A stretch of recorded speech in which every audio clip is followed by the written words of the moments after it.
Welcome back to the Six Pack Dad Tribe podcast. I'm Kris. I'm the GM at the Tribe. I've been coaching in the Tribe for 3 years now. I've helped over 100 guys go through the program and achieve their best physique of their adult lives as a sustainable lifestyle. And I've been a personal trainer and nutrition coach full time for around 5 years now. And today I wanted to cover a really hot topic out there. Are carbs the reason you are gaining fat? In pop culture, on the news, on social media, you see carbs blamed a lot as the reason that people gain body fat. When people go to diet to lose body fat, they often cut carbs or sugar first and foremost, thinking that's the problem.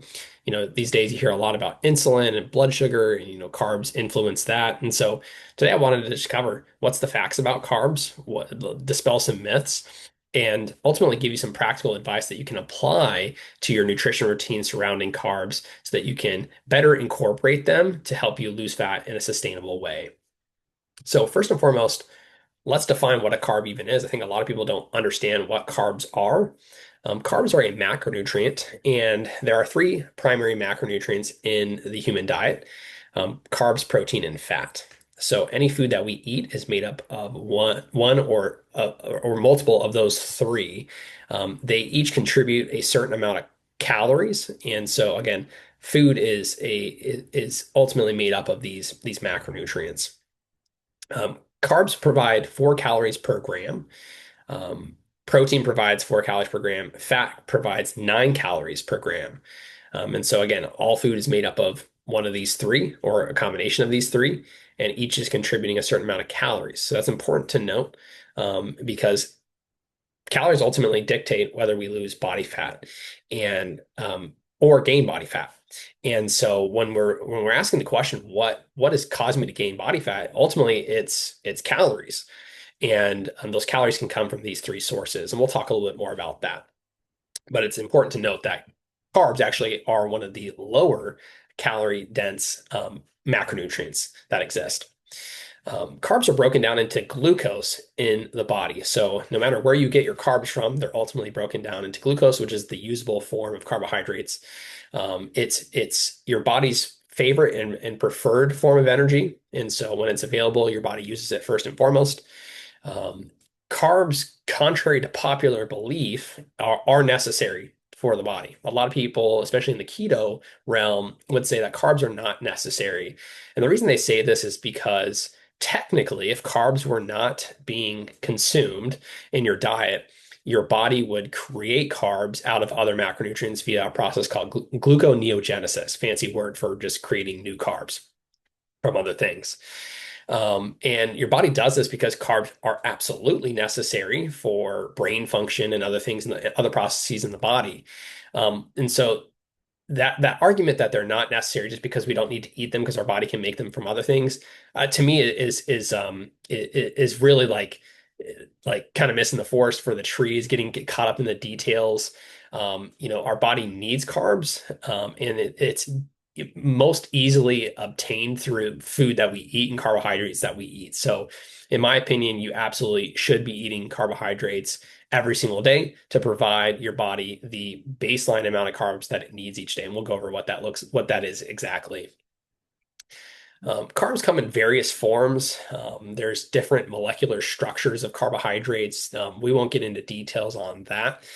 For the purposes of this presentation, just know that carbs can come from tons of different sources. Table sugar is like, a very popular known form of carbohydrates. White rice, it can come from breads, but it can also come from fruit. It can come from vegetables, beans, syrups. Carbs come in various different forms and various different molecular structures, but just know that those are ultimately broken down into glucose, which your body then uses as energy. So the question of the day is, do carbs make you fat? And the short answer is no. As I already alluded to, calories are ultimately what's going to dictate whether you gain body fat or lose body fat. But it's as with everything, there's nuance here. Carbs are definitely part of the problem. Carbs, as we all know, are very tasty. They're easy to overeat. The modern diet is full of them. But when it comes to why people are gaining body fat, especially in the modern day and age, carbs are not the only macronutrient to blame. As I talked about, there's three macronutrients, and they're all providing calories in our diet. And carbs only have 4 calories per gram. Fat is one of the other macronutrients that's absolutely to blame. And remember that that has 9 calories per gram. So it has more calorie, it's more calorically dense than carbs. And so what I argue is that body fat gain, like people are gaining body fat from a combination of both carbs and fat. Almost no one's overeating protein. In fact, most people, when they're exceeding their calorie needs and therefore gaining body fat as a result of that, it's coming from carbs and fat.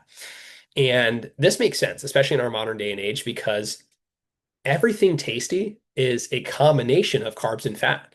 There's only a few foods out there that are really tasty that are just carbs, like think sodas and stuff like that. But the foods that people are consuming and overeating on are things like donuts, cookies, cakes. Name your processed food. It has typically a combination of refined fats and refined carbs, and that duo is, I call it a lethal duo. It kind of hijacks our brains. Our brains light up when we taste carbs and fat. It's just so tasty, it's hard to put down. And the reason this kind of hijacks our brains, the combination of carbs and fat and foods, and food manufacturers know this, that's why they do that, and also add other things like MSG and additives and stuff like that. But the reason that happens is because out in nature, we don't really find foods that are combinations of carbs and fat. If we were, scavenging in the woods for food like we used to, 1,000 years ago as hunter-gatherer humans, we would find combinations of fat and protein via things like meat that we would, an animal that we might kill and eat. And then we would find either fat sources or we would find carb sources. Fat sources might be things like nuts. Carb sources might be things like vegetables, fruits, honey, stuff like that. Now, there are whole foods out there that do have combinations of carbs and fat, but just not like we see in the modern age. And so know that we're still hardwired like we were 1,000 years ago. Humans have evolved over a long amount of time, and the majority of the human existence has been lived in the hunter-gatherer kind of realm where we are scavenging for food. Food is scarce. It's only been like the last couple hundred years where food has become so prevalent that we don't have to worry about looking for food. And so we still have these hunter-gatherer brains where food is scarce. And so our bodies we look for high calorie dense foods because that's what we were designed to do.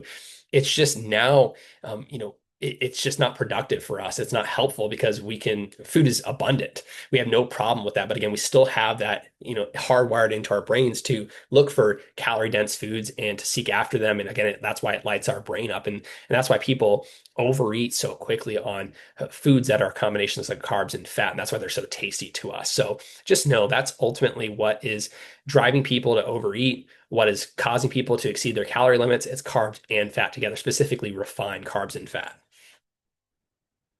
So, how many carbs should you eat? Most people should eat at baseline around 100 to 150 grams per day. I think it's said that your body needs like 130 for basic necessities like running your brain and some other important processes in the body, where carbs are necessary for that. So at baseline, eating within that range for the average person is going to cover those basic needs. That's also a good zone for fat loss. Most people do really well here where you're not fully cutting out carbs. You're still eating enough, but you're not, overeating on it. And this is important to note because most people don't need a whole ton of carbs because carbs are energy and people aren't really burning a lot of energy these days. If you are a desk worker, you don't really have a high need for carbohydrates. You're not super active. Again, carbs they're ultimately fuel. And so if you don't have a lot of things to fuel, you just don't have a high need for it. So that's where I've come up with this range. Most of the guys in the tribe are eating in this range, and it's a great fat loss zone again, where you're not restricting carbohydrates, but again, where you're also kind of meeting your needs where they're at. Anything below 100 grams would be, nearing keto. It's just unsustainable. It's not necessary to see body fat losses. And it's just so hard to do in this day and age. A lot of people will do keto, but they can't sustain it long term because, there's carbs all around us. And so, they'll do keto for a while, they'll lose body fat because they reduce their calories by cutting out carbs, but the second carbs come back, they gain all that weight back. And so we believe in the tribe that we don't need to cut out carbs. Carbs should be still a part of your diet. We just need to again eat proper amounts to fuel our energy needs and to support our lifestyle. So following this up with there's some nuance here as well. Carbs will like your carb needs will change based on your activity levels. So if you are and also like how big of a person you are, how many calories you need. So if you're a bigger person, you have more muscle mass. If you work a very physically demanding job, if you play a physically demanding sport, let's say you're a marathon runner or something like that, you're going to need way more carbs than the average person. But again, if you're working at a desk, you just don't have a big need for carbs. You're not doing very much. And so those things can affect how many carbs you need. And so again, when I'm working with people, that's stuff I'm assessing. Again, if you're an athlete, we're gonna raise your carbs up. And if you're a desk worker, you're probably gonna wind up in that range of around 100 to 150 grams per day. Again, that can fluctuate based on your body size as well, though. So, what kind of carbs should you eat and what should you limit? So, you want to eat as much as possible unrefined, high fiber carbs. So, these would include things like whole potatoes, sweet potatoes, whole grains. That would include oatmeal, brown rice, quinoa, whole wheat products like whole wheat pasta, whole wheat bread, vegetables, fruits, beans. The reason that you want to eat as many eat these as much as possible is that one, they come with a lot of fiber and a lot of nutrients. They also better sustain energy, meaning they are more slowly digested and give you kind of a slow release of glucose into the bloodstream rather than a really dramatic spike and then drop where you would get these big swings in energy and hunger. So you'll have much more sustained hunger and energy. Again, to review, you'll have better nutrient consumption from these whole sources of carbohydrates. You're going to get fiber, which is going to help you with gut health and better fullness as well. Again, you are going to eat naturally what you need to and have better sustained energy eating these carbohydrates and again, better nutrients, all that. You want to limit refined carbs, and refined carbs include things like sugar, white rice, again, refined products. So, white grain products, chips, crackers, white pastas, white breads, so on and so forth. Um, the reason you want to avoid these is that they are refined. So that means they're often stripped of different nutrients, stripped of their fiber. And as a result, they are less filling, easier to overeat, and have a bigger impact on your blood sugar, meaning you get a big spike and then your insulin does its job to drop that. Then you get super hungry and lethargic and you just ride this blood sugar roller coaster all day. Whereas with unrefined carbs, like I was talking about, you'll have much more sustained energy. So that's going to have a direct impact on how you feel, a direct impact on how much you eat via hunger. And that's why you should eat unrefined versus refined carbs as much as possible. And again, it's not to say that you should only unrefined and never eat refined carbohydrates. It's just you should eat more of unrefined, eat less of refined carbs if you want to have better health, better fat loss, all of that. When should you eat carbs? This is a topic I discuss with a lot of my clients because, again, knowing that carbs are energy, it's best to eat carbs before and after when you're going to primarily utilize them. Again, if you're working at your desk, you're not utilizing a lot of carbs. Typically, fat is fueling those kind of low intensity efforts. So, but let's say you're going to go do a workout, knowing that carbs are going to be the primary source in that of energy in that workout, eating carbs before that workout, about an hour and a half before, and then after, will help those carbs that you eat go directly to fueling and recovering from that high intensity exercise session. It could also be a sporting event, or it could be going on a hike. Stacking carbs before and after, especially unrefined whole carbs, are going to be really great to give those carbs a purpose. Again, part of the problem with carbs in the modern age is that most people are eating way too many carbs and they are serving no purpose because people aren't really doing much. They're very inactive. And again, we don't really need much more than 150 grams of carbs per day. And so most people are, eating 300, 400, 500 grams of carbs per day. And no wonder they're storing that as body fat. They're drastically exceeding their needs. Um, it's one thing I also recommend is that, because part of a sustainable lifestyle is you'll have refined carbohydrates every now and then. You'll have sugary carbohydrates. You'll go get an ice cream with the family and stuff like that. That's totally okay to do. A kind of hack is that on times that you do that, to get better, give those those carbs and calories a purpose, stack that or also stack that around a training session. And again, it's not that like if you don't, it's immediately going to get stored as body fat. That's not true either. Again, all body fat storage and loss all comes down to calorie balance. But again, giving carbs, especially refined carbs, a purpose is very helpful so that they don't get stored. It's less likely that they get stored as body fat. So you'll often see, in commercial gyms and stuff like that, gym bros like eating gummy bears and stuff like mid-session and stuff like that. That's them like trying to get intra workout carbs in. And that's a whole nother topic. But again, carbs serve a purpose. If we give them a purpose, we will better utilize them to our advantage and they work for us rather than against us. So that's the lowdown on carbs. I wanted to keep it short and sweet, give you the basic facts. At the Tribe, we are not anti-carb.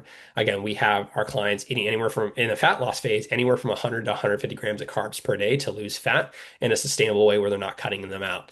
And we encourage that they eat unrefined carbs and just eat healthier carbohydrate sources. When people finish the fat loss phase in the Tribe, we shift them into what's called phase two, maintenance and muscle growth. And we teach them how to eat more carbohydrates and have that fuel their performance. So when you're chasing muscle growth, you actually need more carbs because again, carbs are your primary energy source. It's beneficial for muscle growth. It puts you in a more anabolic environment.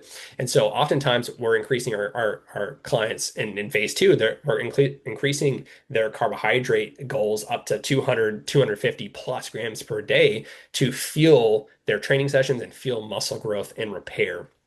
So again, there's a lot of nuance to this discussion. It's not as black and white as carbs are bad or carbs are good.